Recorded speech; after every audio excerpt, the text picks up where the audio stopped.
आज मी एक bold statement करतोय.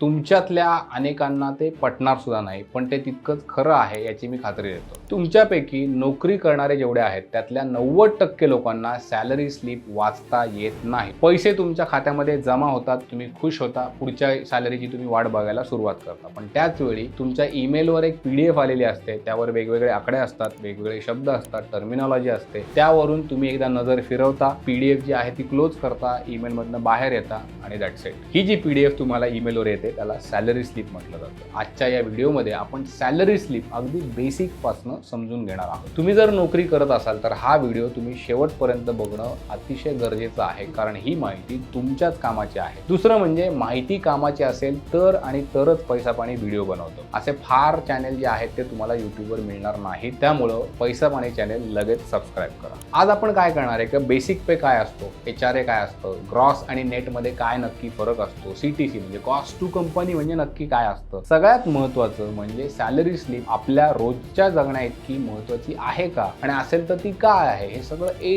to Z पाहणार आहोत. चला तर मग सुरुवात करूया. सॅलरी स्लिप हे एक ऑफिशियल डॉक्युमेंट असतं. तुमची कंपनी काय करते, दर महिन्याला हे डॉक्युमेंट तुम्हाला ईमेलवर पाठवते. त्यावर लिहिलेलं असतं की बाबा या महिन्यामध्ये तुम्हाला किती पगार मिळाला आहे, त्यामध्ये कुठले वेगवेगळे भत्ते होते, सरकारने किंवा कंपनीने त्यातून किती पैसे कापलेले आहेत, ही सगळी माहिती तुमच्या त्या ऑफिशियल सॅलरी स्लिप डॉक्युमेंटवर असते. म्हणजे आपण दुकानात तुम्ही गेले, सामान घेऊन आले तर तुम्हाला बिल मिळतं, त्याच्यासारखंच सॅलरी स्लिप आहे. बिलावर तुम्हाला प्रत्येक गोष्टीचं नाव लिहिलेलं असतं, किंमत लिहिलेली असते, त्याच्यात डिस्काउंट असेल तो लिहिलेला असतो, शेवटी तुम्ही किती पैसे द्यायचे ते लिहिलेलं असतं, टॅक्स पोटी किती पैसे आहेत ते लिहिलेलं असतं. सॅलरी स्लिपवर तुमच्या पगारामध्ये कुठल्या गोष्टीचा समावेश आहे, त्यातून काय वजावट केलेली आहे, कुठला टॅक्स आहे, हे सगळं लिहिलेलं असतं. सध्या बऱ्याच कंपन्या काय करतात, ही सॅलरी स्लिप डिजिटल देतात, म्हणजे ईमेलवर येते किंवा कंपनीचं HR पोर्टल असते, ते जाऊन तुम्ही ती डाउनलोड करू शकता. काही ठिकाणी अजूनही प्रिंट स्वरूपात दिली जाते, पण आता ते कमी होतंय. स्वरूप काही असू दे, आतला मजकूर जो आहे तो जवळपास सारखाच असतो. सॅलरी स्लिपवरची सगळ्यात महत्त्वाची गोष्ट म्हणजे काय तर बेसिक पे. हा तुमच्या पगाराचा मूळ आधार असतो, बेस असतो. बेसिक पे म्हणजे काय तर कंपनी तुम्हाला तुमच्या कामासाठी तेवढी रक्कम देण्यासाठी बांधील आहे. यावर कुठलाही भत्ता, बोनस किंवा इतर रक्कम जोडलेली नाही. हा आकडा ठरलेला असतो, तो दर महिन्याला तेवढाच असतो. जेव्हा तुमचा पगार वाढेल तेव्हाच तो बेसिक पे वाढवला जातो. पण बेसिक पे इतका महत्त्वाचा काय हो, कारण तुमचे इतर जे काही भत्ते आहेत ते बेसिक पेच्या आधारावर ठरतात. HRA असेल, PF असेल, या सगळ्यांची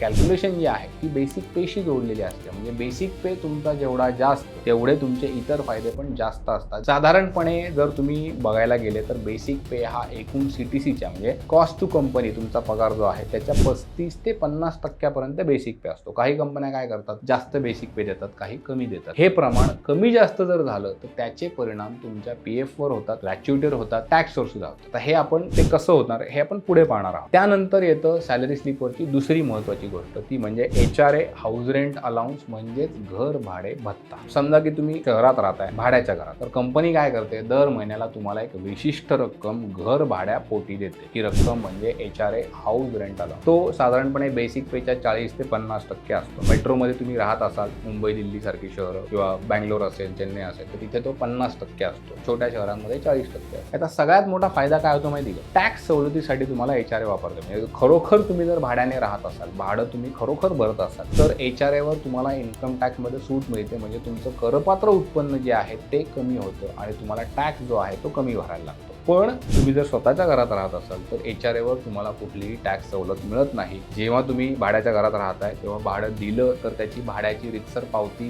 कंपनीच्या HR पोर्टलवर सबमिट करायला लागते, तरच ते बेनिफिट मिळतं. आता आपण इतर भत्त्यांबद्दल बोलूया, त्याला आपण ॲडिशनल अलाउन्सेस असं म्हणूयात. आता बेसिक पे आणि HRA व्यतिरिक्त सॅलरी स्लिपवर आणखी बरेच भत्ते असतात. प्रत्येक कंपनीनुसार ते वेगवेगळे त्याचं कॉम्पोजिशन सॅलरी स्लिपचं चेंज होतं. पण सर्वसाधारणपणे काही भत्ते जे असतात ते बऱ्याच ठिकाणी असतात. मी सांगतोय त्यामध्ये कन्व्हेन्स अलाउन्स असेल, म्हणजे प्रवास भत्ता त्याला म्हटलं जातं. तुम्ही घरून कामावर जाण्यासाठी जो काही खर्च करता त्याची भरपाई म्हणून हा तुम्हाला भत्ता मिळतो. मग तुम्ही बसने जात असाल, मेट्रोने जात असाल किंवा पेट्रोलचा तुम्ही खर्च करत असाल स्वतःच्या गाडीसाठी, ते सगळं याच्यामध्ये येतं. दुसरा येतो तो मेडिकल अलाउन्स, म्हणजे वैद्यकीय भत्ता. तुमच्या आरोग्यावरील खर्चासाठी कंपनी ही रक्कम तुम्हाला देत असते. काही कंपन्या थेट पैसे देतात, काही वैद्यकीय बिलांच्या आधारावर हा परतावा तुम्हाला देतात. अजून एक असतो तो म्हणजे स्पेशल अलाउन्स. हा भत्ता म्हणजे एक प्रकारची उरलेली रक्कम. ती सीटीसी मधून बेसिक पे गेला, HRA गेला, इतर भत्ते गेले, मग जे उरलं स्पेशल अलाउन्स म्हणून दाखवलं जातं. हा भत्ता टॅक्सेबल असतो. त्यानंतर येतो तो म्हणजे परफॉर्मन्स बोनस किंवा इन्सेंटिव्ह. जर तुम्ही कंपनीमध्ये इतरांपेक्षा जास्त चांगलं काम केलं, तुमचं टार्गेट अचीव केलं किंवा ओव्हर अचीव केलं, तर हा बोनस तुम्हाला मिळतो. इन्सेंटिव्ह महिन्याला मिळतो,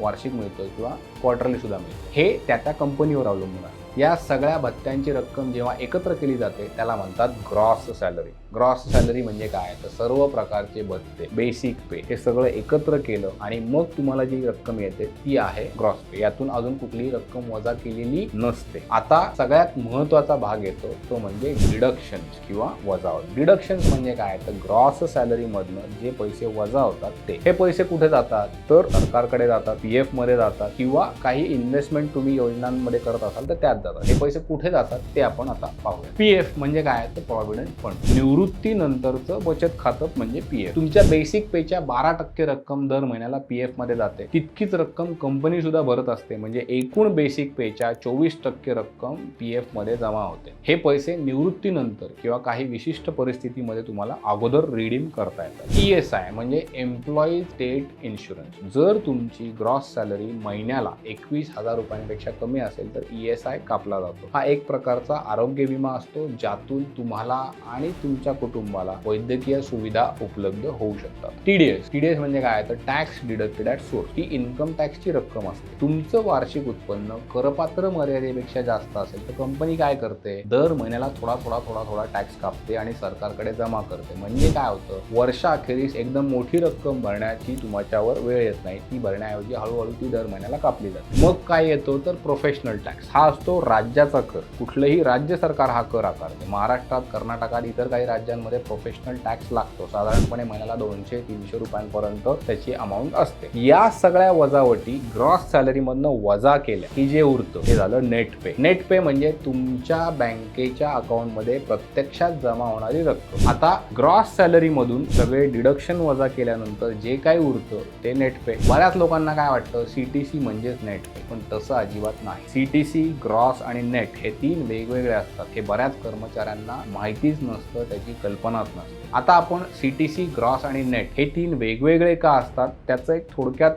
अवलोकन करूयात. हा प्रश्न खूप महत्त्वाचा आहे. नोकरी लागल्यावर HR जेव्हा तुम्हाला सांगतो की तुझा CTC 12 लाख रुपये आहे, तेव्हा आपण खुश होतो. कारण डोक्यात तुमच्या असं गणित असतं की बाबा आपल्याला महिन्याला लाख रुपये येणार आहे. पण CTC नक्की कसं वर्कआउट होतं, तर CTC म्हणजे काय, कॉस्ट टू कंपनी. कंपनी तुमच्यावर एकूण किती खर्च करते यामध्ये तुमचा बेसिक पे येतो, सगळे भत्ते येतात, PF मधला कंपनीचा वाटा येतो जो तुमच्याच पगारातनं घेतलेला असतो, ग्रॅच्युइटी येते, कंपनीकडनं मिळणारा हेल्थ इन्शुरन्स येतो, कॅन्टीनच्या सुविधा येतात, घरभाडे सुविधा येते. हे सगळं मिळून CTC होतं. CTC हा एक काल्पनिक आकडा आहे जो कंपनी तुमच्यासाठी खर्च करत असते. ग्रॉस सॅलरी म्हणजे काय, CTC पेक्षा तो कमी असतो कारण त्यातून कंपनीचा PFचा वाटा कट होतो, ग्रॅच्युइटी वजा होते. म्हणजे ग्रॉस सॅलरी तुमच्या पगाराचे सर्व घटक एकत्र केलेले त्याच्यामध्ये असतात. हे डिडक्शनच्या आधीचे आकडे असतात. CTC झालं, ग्रॉस झालं, मग येतो शेवटी नेट पे. हा नेट पे जो आहे तो ग्रॉस पेक्षा पण कमी असतो कारण त्यातून तुमचा PF जातो, TDS जातो, प्रोफेशनल टॅक्स जातो. समजून घेण्यासाठी एक उदाहरण आपण घेऊयात म्हणजे तुम्हाला जरा सोपं जाईल. CTC आहे वर्षाला 12 लाख रुपये. यातून कंपनीचा PFचा वाटा गेला, ग्रॅच्युइटी गेली, तुमचं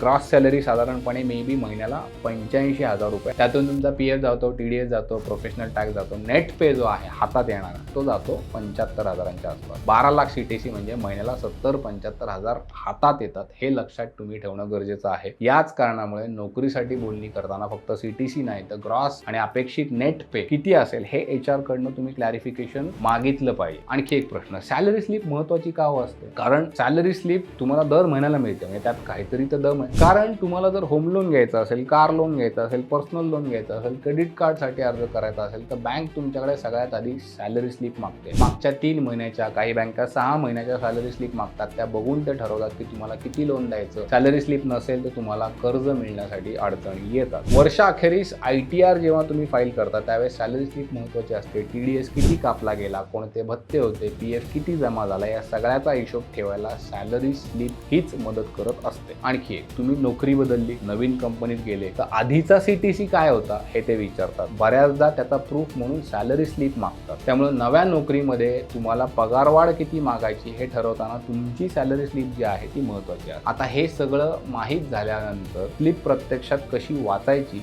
ते बघूया. सॅलरी स्लिपचे साधारणपणे 2 भाग पडतात. पहिला भाग जो असतो तो अर्निंग्स म्हणजे कमाईचा. यामध्ये basic pay, HRA, conveyance, medical, special allowance, इतर भत्ते सगळे येतात. हे सगळे एकत्र केले की तुमची ग्रॉस सॅलरी येते, जी सॅलरी स्लिपवर सहसा तुम्हाला लेफ्ट साईडला दिसते. दुसरा भाग जो आहे तो डिडक्शन्सचा असतो, वजावटीचा असतो. म्हणजे PF, ESI, TDS, professional tax सगळे ग्रॉस मधनं वजा केले की येतात नेट पे. स्लिप बघताना जेव्हा मी तुम्हाला सांगितलं तसं वरच्या बाजूला तुमचं नाव असतं, एम्प्लॉई नंबर असतो, तुमचं पोझिशन असते, विभाग, महिना, हे सगळं चुकीचं असेल तर ते HR ला लगेच कळवा, करेक्ट करून घ्या. मग अर्निंग बघा, बेसिक पे किती आहे, HRA किती आहे, हे आकडे तुमच्या ऑफर लेटरमध्ये जे लिहिलं होतं त्याच्याशी जुळतात का ते तपासा. त्यानंतर डिडक्शन्सचा भाग जो आहे तो बघा, PF कापला जातोय का, किती कापला जातोय, TDS कापला जातोय का, तो किती कापला जातोय, हे सगळे कॅल्क्युलेशन बरोबर आहेत का हे तपासा. शेवटी नेट पे बघा, खात्यामध्ये जमा झालेली रक्कम आणि स्लिपवरचा आकडा हे मॅच होत आहेत का, ते मॅच झाले पाहिजेत. नसतील होत तर HR ला सांगा की बाबा हे मॅच होत नाहीयेत. आणखी एक महत्त्वाची गोष्ट म्हणजे सॅलरी स्लिप तुम्ही जपून ठेवा. शक्यतो शेवटच्या 2 वर्षाच्या तरी सॅलरी स्लिप तुमच्याकडे असल्या पाहिजेत. PDF असतील तर एक वेगळा फोल्डर करा, कारण सॅलरी स्लिप तुम्हाला कधीही लागू शकतात. तर मित्रांनो, सॅलरी स्लिप ही तुमच्या आर्थिक परिस्थितीचा